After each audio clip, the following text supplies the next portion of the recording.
الحمد لله رب العالمين الرحمن الرحيم مالك يوم الدين إياك نعبد وإياك نستعين اهدنا الصراط المستقيم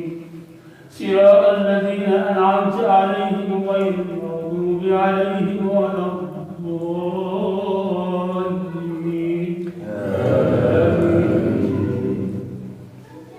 والتين والزيتون وطور سينين وهذا البلد الأمين